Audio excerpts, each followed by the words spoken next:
Hey Bookaholics, and welcome back to another reading vlog.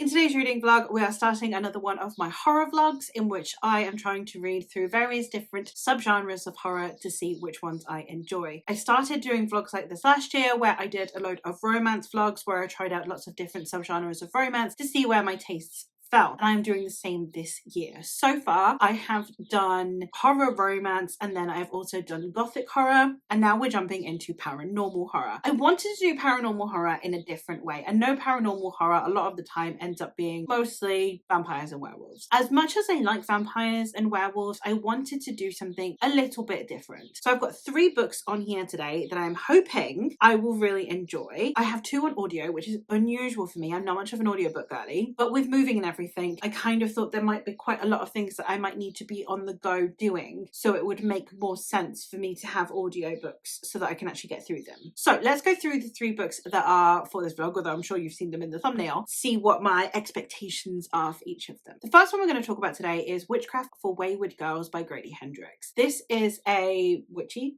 occult book, I believe, and we're going to have some paranormal elements in here. In this story, we are following a young woman named Fern who is being sent to a home for unmarried mothers. This is set in the 70s, where young women and girls who are unmarried and pregnant are sent by their families to give birth, give up their babies, and then they can come back and return to their lives as normal. It's a hush hush, put the baby away kind of situation. And in this story, we are following her as she arrives at this home, and at this home everything is very strictly controlled. What they eat, where they go, what they wear, and what they're allowed to discuss, until a librarian at this home gives her a book of the occult. And I think that these girls are going to become a coven and try and take back some power for themselves. I'm very curious to see how this is going to play out, especially because it's written by a man and it's a very feminine topic, so I'm curious to see how it's going to go. This is one of the ones that I do have on audio, and I think that the audio is going to maybe help me get through a bit more because it is going to be in a woman's voice, even if it is in a man's tone, because sometimes you can tell, although it might be that he just does a really good job with tone. I don't know yet. And I think it's going to really add to the atmosphere and the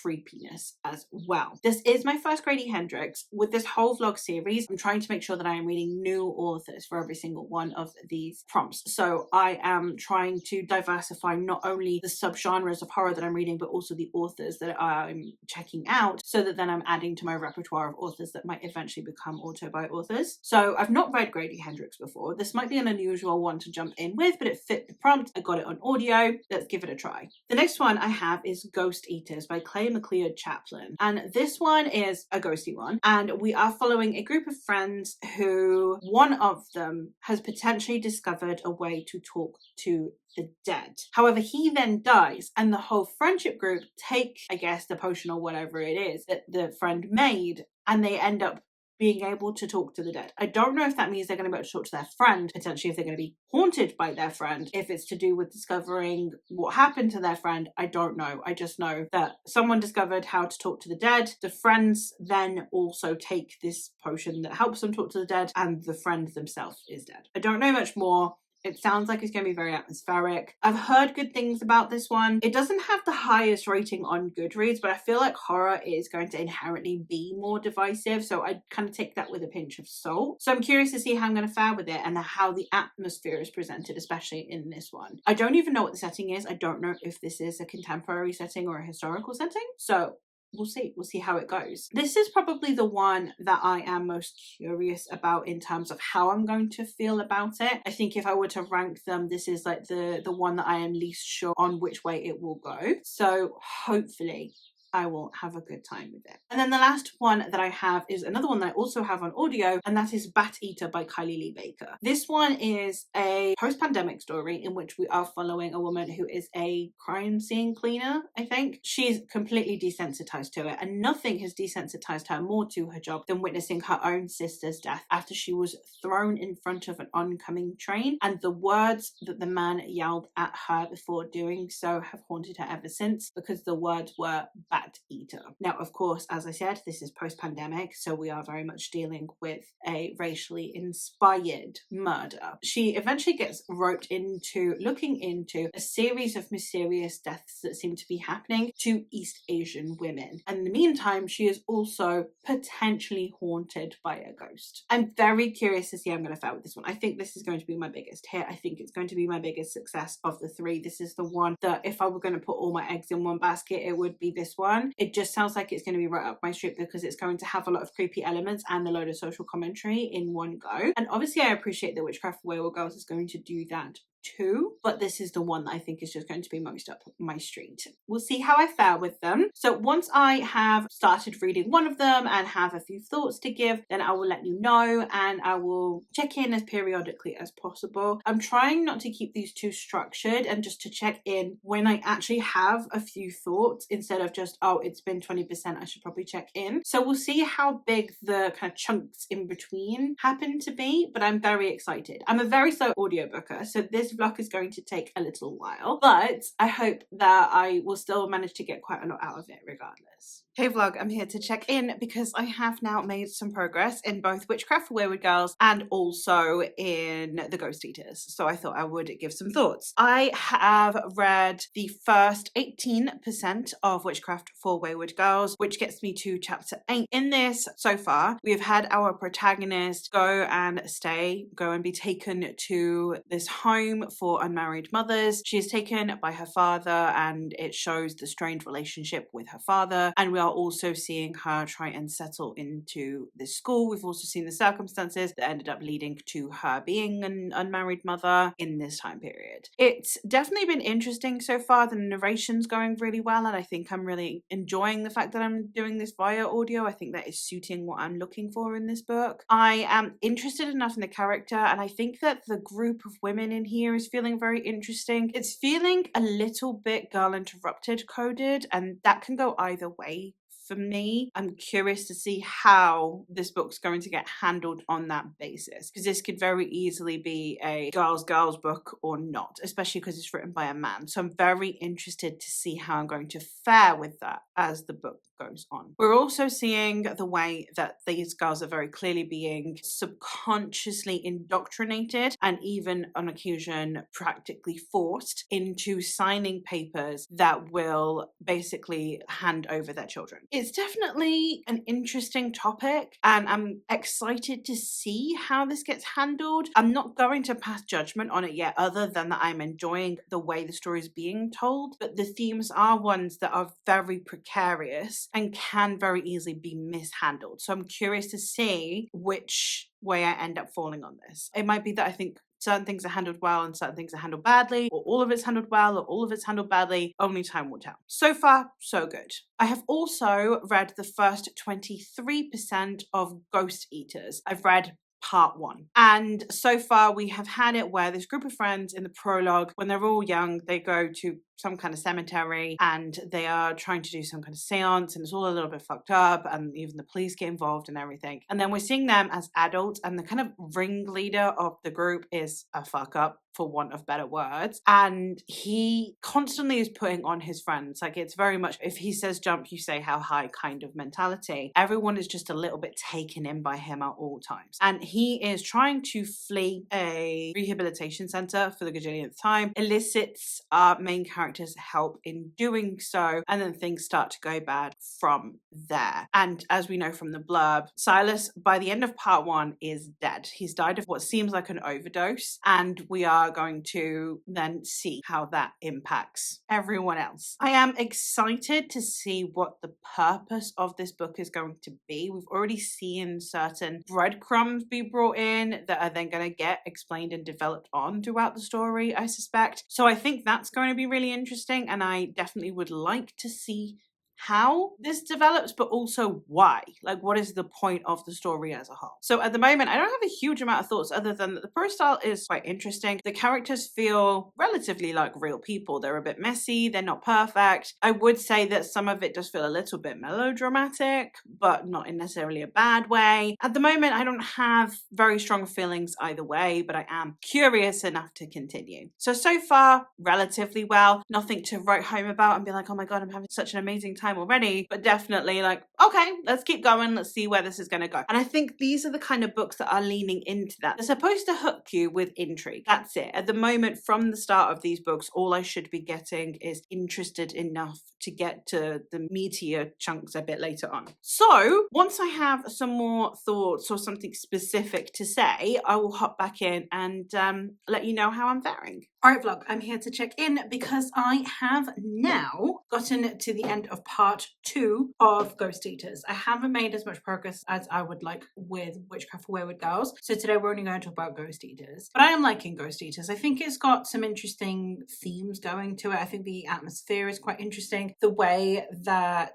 we're discussing this friendship group, the level of trust that's expected from a friendship group, the afterlife, the way that toxicity within relationships and breaking patterns works. I think that we are also comparing almost like interpersonal relationships to life and death, to the consumption of illicit substances in some way, shape, or form. And I think that those comparisons are coming through in a really interesting way, and I'm really enjoying that aspect as well. I don't care about our main character very much. She's not the most likable person, but she's also not the best tone for me to be listening to. I do find her a little bit irritating sometimes. And I don't know if that is because she's reading a little bit like a woman written by a man. And again, not necessarily in a really bad way, but definitely in a, she's not coming across as realistic as I would like, I suppose. We'll see how I fare as I continue, but I thought I would hop in and let you know. So we've definitely started entering into like actual ghost or ghost adjacent territory now, but we're still in the is it real, is it hallucination kind of space. So we'll see as the story progresses how much more we start to lean into that. So I'll update you once I have made some more progress, probably once I've ended part 3, unless it starts to get too repetitive without spoilers. Hopefully this continues to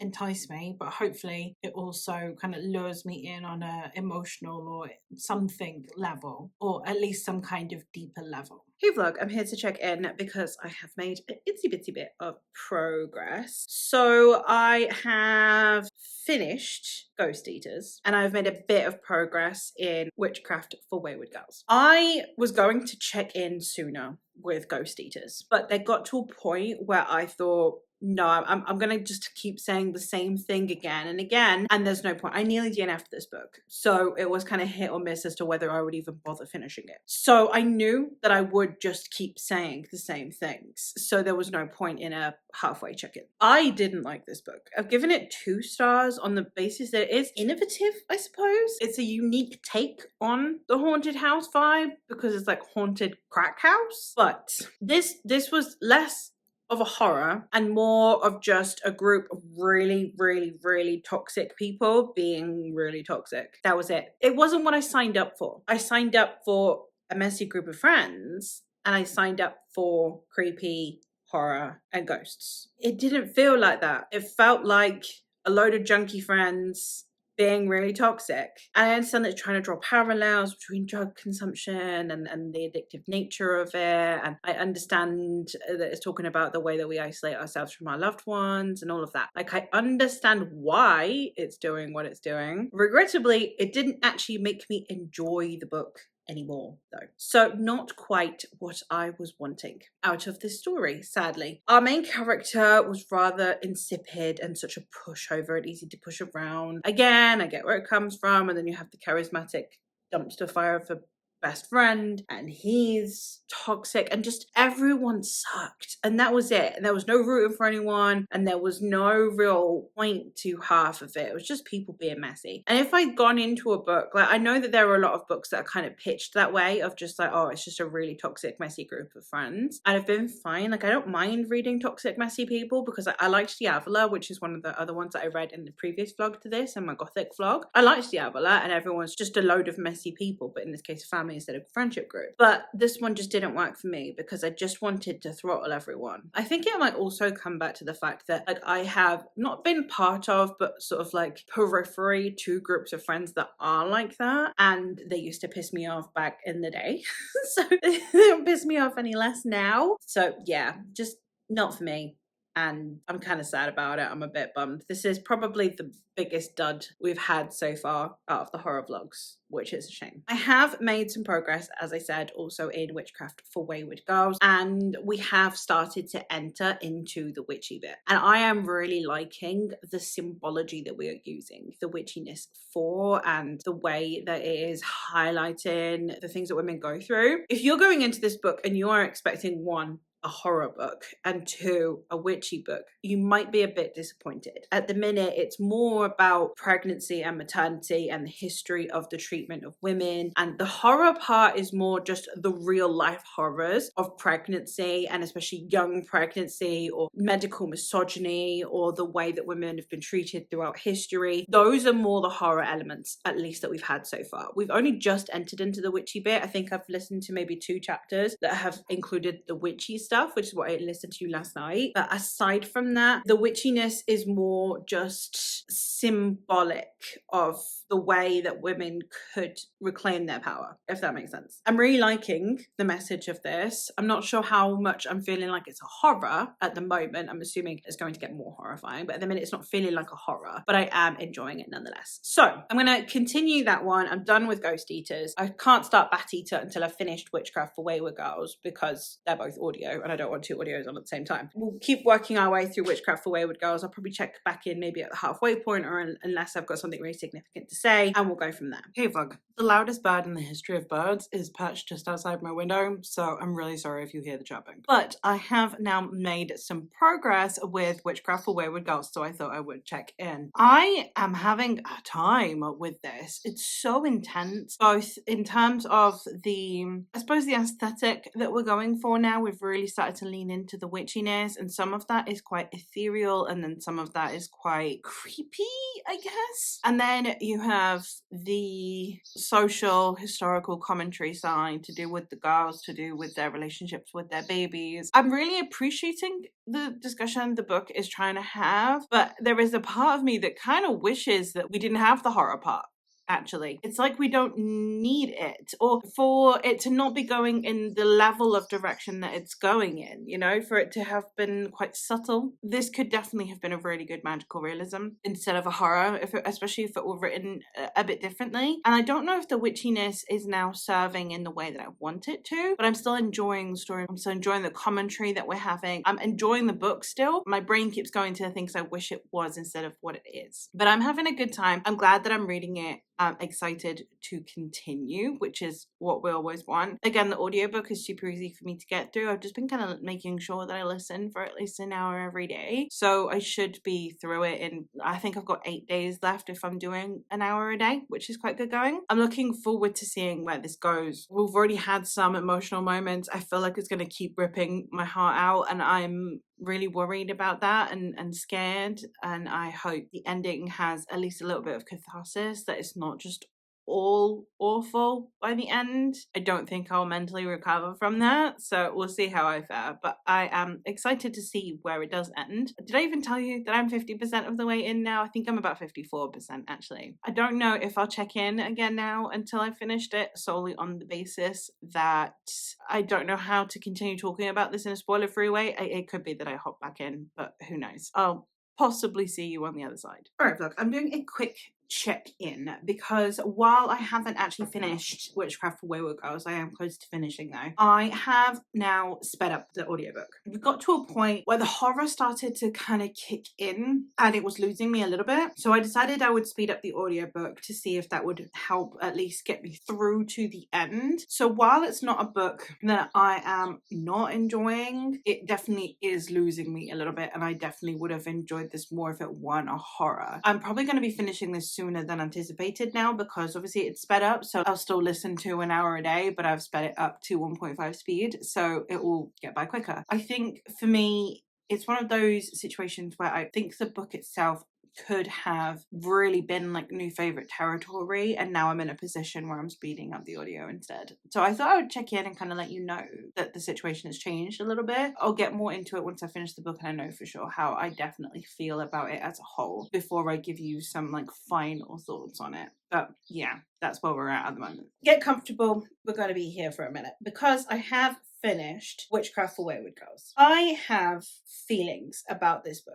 I am going to try my best to do this as spoiler free as possible. However, I am going to be talking about some themes. So I appreciate some of you might find that a little bit spoilery. So if you want absolutely no spoilers, if you want to go in as blind as possible to this book, I will leave a timestamp down below so that you can skip on ahead. I am disappointed in this book. This book started with a conversation about how young women and girls have nowhere to go that is safe. That the way that society is structured, if it's going to vilify you, it's going to vilify you. There's nowhere to turn to. You can't turn to your faith, which many men do. We've seen many men who have committed crimes or been outright awful people going to the church and then getting like the church propagandaed redemption arc. We've seen it many a time. The same does not happen for women. A lot of the time, families will cast out their girls more readily than they will their boys. Obviously, the conversation could also hold up for queer people. I think this whole idea of just anyone who is easily othered by their own community can relate to this book. We also have really interesting discussions around motherhood, around the way that we are treated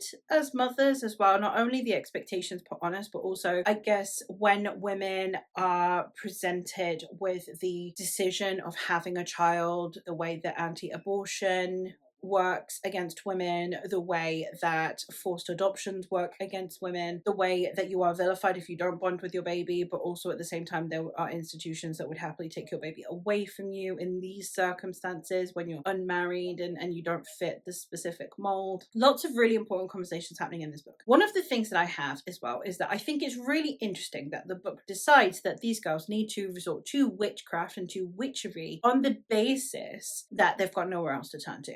I think that's very cool. The problem is that the book eventually takes the turn of somewhat vilifying witchcraft, which I understand. I get what the book is trying to do. My problem is the choice of it being witchcraft specifically. Again, the book wouldn't necessarily work if it was anything else, but having been chronically online, a lot of women recently have resorted to returning to our roots, and maybe not full on witchcraft, but a lot of women have been focusing a lot more on astrology, on tarot. I am currently participating in the tarot readathon, to crystals, to just things that kind of help the soul in a way that is intangible and making it tangible. Witchcraft has been something that women have very much been reclaiming. At the end of the day, witchcraft is something that women were condemned for, even when they weren't. Women who were a bit gauche, women who were good with medicine, women who were better physicians than the men, women who were better midwives than the men, and therefore were potentially even going to be more able to earn more money than the men. There would be women who would rather have the midwife than the physician, and that just stopped suiting the narrative once money got involved. And we literally just decided women needed to not be midwives anymore, and we needed to do away with them, and they needed to be under the supervision of a man and a physician, and therefore we labeled them witches. Women who were helping women, women who were community to women, women who live on the peripheries of society were condemned for witchcraft. So we are reclaiming that a lot in our culture at the moment. It is a thing that we're trying to get back to our roots. A lot of us have seen that modern medicine doesn't necessarily benefit us as much as it should. I, for example, have several conditions that I currently am treating with herbal remedies as opposed to solely using modern medicine. I'm also using modern medicine. Don't get me wrong, I'm not against modern medicine. I am bolstering it with herbal remedies as well. So a lot of us are reclaiming that heritage of being more in touch with nature, being more in touch with cycles, understanding cycles, and then yes, sometimes the metaphysical, sometimes the magical parts of nature, of the universe, and we're trying to connect with that. So I think vilifying one of the few outlets that women have been veering more and more towards in recent years, because it feels like something we can connect to, just hit me the wrong way. And again, that might be a personal thing because it is something that I particularly am having a growing interest in and something that I am veering more towards, but it is something therefore that just rubbed me the wrong way because of all the things that you could choose. The idea that, you know, women are resorting to witchcraft because no one's trusting them, no one's listening to them, and no one's advocating for them, and then vilifying that just didn't really work for me. It did bother me because we are resorting to it, and it seems to be working because it's helping a lot of women find community. So it's just something that I had a little bit of like issue with, I suppose. I think there were some really good things in there that were depicted, the way that medical misogyny works and the way that medical terror works on women, the way that we are treated. We are either coddled and babied and not actually treated as adults, or we are treated as though we aren't doing enough, or that it's our fault, or that we are bad in some way. Like there's a moralizing that goes on with medical treatments, or also just the idea that, for example, we don't suffer pain as much as men, and therefore we are not entitled to the same remedies. In many a place in the US, I believe, from what I have read, is that women are given lower doses of pain medication. Men are given anesthetics and women are given an ibuprofen. Women are not given pain relief for things like having a IUD put in. So things like that I just think were addressed enough, I suppose, a topical part of conversation that I think were well handled. And I think that all of it was slightly undercut by vilifying almost the one thing that women do have for ourselves. But again, that might just be a personal thing, a personal impact because of where I am at in my life and in my interests. So not a bad book. Glad I read it. Would have liked to have potentially had a bit more positive spin on some of it somewhere. I am going to be starting Bat Eater now, which, as I said before, we are following a woman who is a crime scene cleaner, and she's somewhat desensitized to it, especially after watching her sister get thrown in front of a bus in post-pandemic US. The last words the killer said to her sister were Bat Eater, which obviously is in reference to all of the racial profiling and propaganda that went around during the COVID pandemic. And then after that, we have where she is potentially haunted by something, and also she's investigating a series of murders that are happening where East Asian women are being targeted by a murderer. I am really looking forward to this. This is going to be my first Kylie Lee Baker. She's just gotten out Japanese Gothic, which sounds really good as well. So if I like this one, I'm definitely going to be giving that one a go, and I'm very excited for it. So hopefully I'll have a great time with this one, and hopefully I will get over my disappointment of Witchcraft Away with Girls, which I've given 3 stars. I didn't hate it, but as you heard, I have some issues. So I will go hop back in to my audiobook, and once I have made some progress in Bat Eater, I'll hopefully let you know my thoughts as I go. Alright vlog, I am checking in because I am now halfway through Bat Eater, so I thought I would give you some thoughts. So far, I'm really liking this. This is giving creepy, almost Victorian levels of ghost investigation combo. Like you've got like a murder mystery thing going on, and then you've got that ghosty thing going on. Then on top of that, it's fucking anti-establishment, anti-racist stories. We are following a group of people. We're following our protagonist mostly, but then a group of people who all are a team of Asian Americans who are working as a crime scene cleanup crew. And a lot of these crimes seem to not be being investigated, mostly because they are Asian women that are being harmed. And there seems to be a pattern to it, and it all keeps getting hushed up, and they're trying to talk to journalists about it. And there's something about the way this is being told that is very feminist. It's very girls girl kind of book. It's very women get overlooked, and it's not until it happens to a man that it starts to get even taken a tiny smidgen bit more seriously. And then on top of that, we have that anti-racist story that it is still Asian people, especially post-pandemic, the way that Asian people were treated during the pandemic. We're having that conversation. So it's having all these conversations. So it's bringing forth all of those elements that we tend to associate with that Victorian Gothic in the it's modern day. The creepy atmosphere, the unsettling atmosphere, that investigation, but you don't have the same like support networks in this case because they're not law enforcement, as opposed to like with Victorian ones where the systems just weren't in place, they didn't exist. In this one, it is more just it's on the ground. You need to investigate. You're asking people, you're going to places and interacting with other humans to find out the human side of this story. We've got the folklore in here. We've got Asian folklore in here as well that is to do with the hungry ghosts, which is mythology apparently that I didn't know about. I suppose an advent in the cultural calendar that is to do with like this is when the veil is thinnest, kind of like a Samhain kind of thing. The ghosts return return, and there's the assumption that maybe the ghost that is haunting our protagonist is more to do with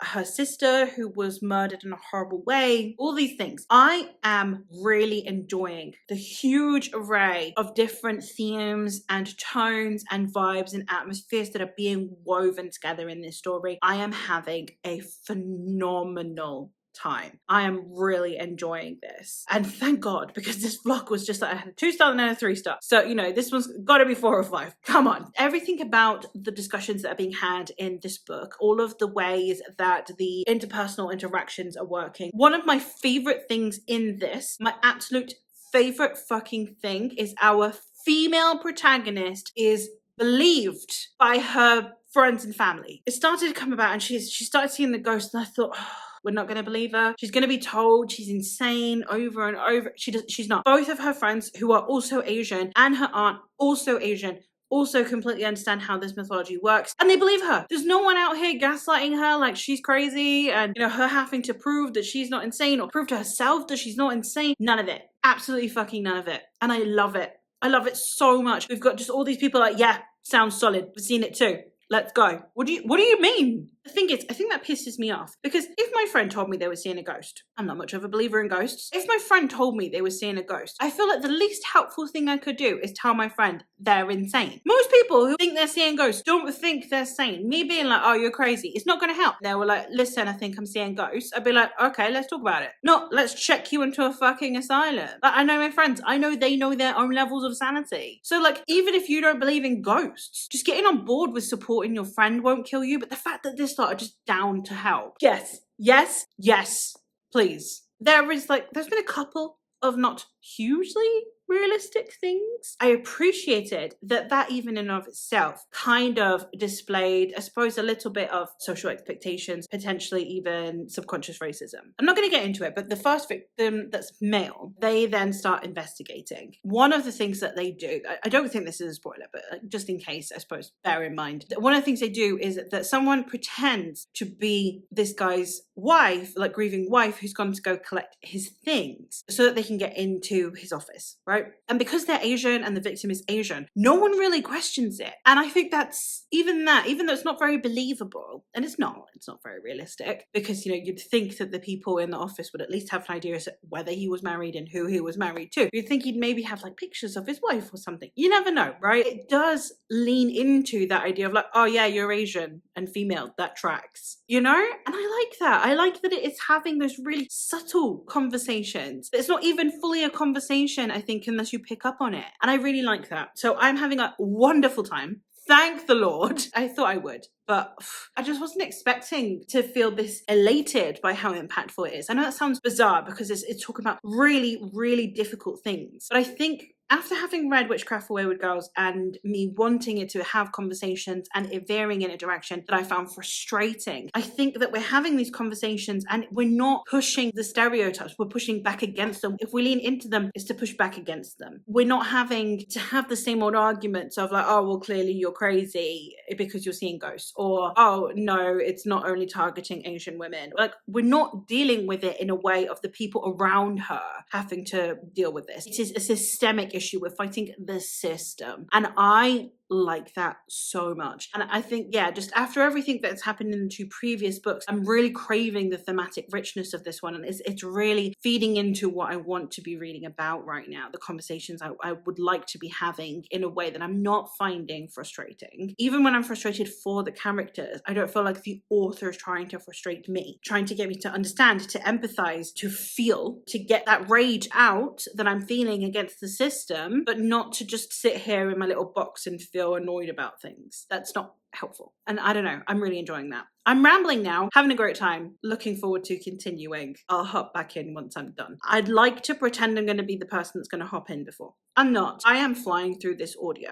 I haven't even sped it up. I just keep listening to it. Whenever I am home alone, I listen to the audio now. Now, my husband does pick up and drop off with the kids, or when he's like busy, I just sit and do my audiobook while I'm doing other things. Like, I have forgone YouTube for a while now just because I'd rather be listening to my audiobook. As soon as since I started listening to this one, and I'm going to finish it so much quicker than I anticipated. It's 8 hours long. I listened to 3.5 yesterday. I'll be done in the next couple of days at this rate. So I'm looking forward to continuing to listen, and I will hop back in, as I said, once I am done. Alright vlog, I'm here to check in because I have now finished Bat Eater, so I thought I would give you my thoughts. I absolutely flew through this. I'd literally set aside to listen to this because, well, I set aside 8 days because normally listening to an hour of an audiobook is enough for me. So the fact I've been listening to multiple hours a day says how much I've enjoyed this. It's come out at 4.5 on Corpile, given it 4 on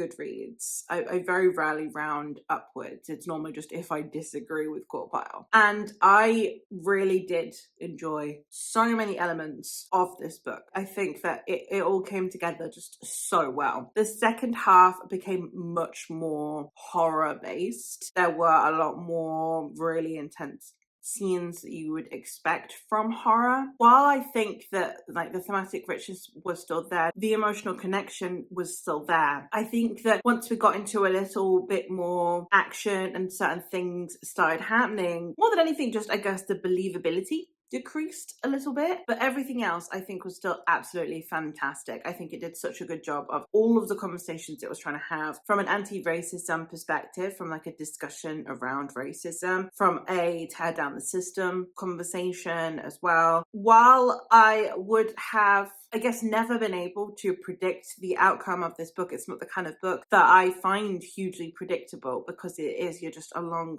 for the ride. I think that it did blend that, you know, action and unstopping nature of this story really well with the level of sentiment and emotion and humanity that it's bringing forward in a way that I really did appreciate. So really good book. I'm really glad that I've read it. I would highly recommend. So that does conclude this vlog. This is my paranormal edition of the horror vlogs. So conclusions, I guess. First I'll wrap up all the books and then I guess we'll talk about my overall takeaway from what I feel about paranormal horror. We started out with Ghost Eaters and I really didn't like this book. And the thing is, I am okay reading about toxic people. I just don't see the point of this book. I think it could have had some really interesting and thematic conversations and they're all kind of undercut by just how stupid everyone is. I wish I had liked this more. Just didn't work for me. Sadly, I don't even think that it's badly written. I think everything in there is done with intention. I don't think that it's, oh, the author was trying to do this and failed. The author very much succeeded at what he was trying to do. This is not a book I would necessarily deter you from reading or say is a bad book, but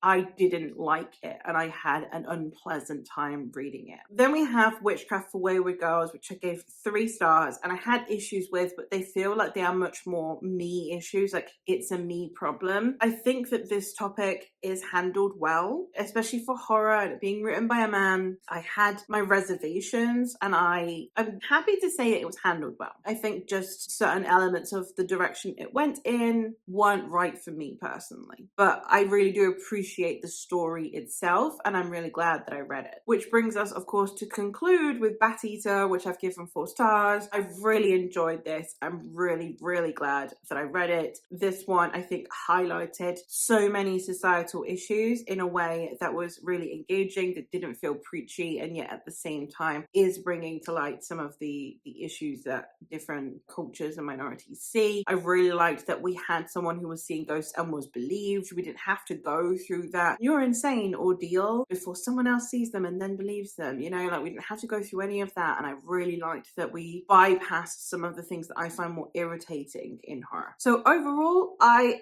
really had an interesting time with paranormal horror. I think it's one of those where I will definitely be a lot more choosy, I guess. It's not one I think I'm going to naturally gravitate towards. I think if I weren't doing this project, I likely wouldn't have ever bothered with Ghost Eaters. That is one of the ones that I researched for this. I had heard of Witchcraft for Wayward Girls. I don't know if that would have been the first Grady Hendrix I would have tried, because I have heard that Horror Store, My Best Friend's Exorcism are both better than this one. So I don't know if this would have been the first one I would have tried, but if I had liked Grady Hendrix, I possibly could have gotten to it eventually. But Bat Eater is the one that I definitely think I would have tried regardless. I've heard such good things. I want to try Japanese Gothic. I knew that I was going to read this one. So it kind of tracks that I seem to know my taste and I seem to know what I am looking for in my paranormal. I think that there's a lot of overlap with paranormal and Gothic. Like in my Gothic vlog, a couple of those felt very paranormal as well. So I think that there's a lot of overlap, and the things that I like from paranormal are the things I like in Gothic. But in Gothic, a lot of the time you just have that extra layer of atmosphere of unsettling as opposed to just the pure violence of it that you get with paranormal from what I'm seeing. I don't dislike paranormal. At the minute, I don't think it's ranking very high in like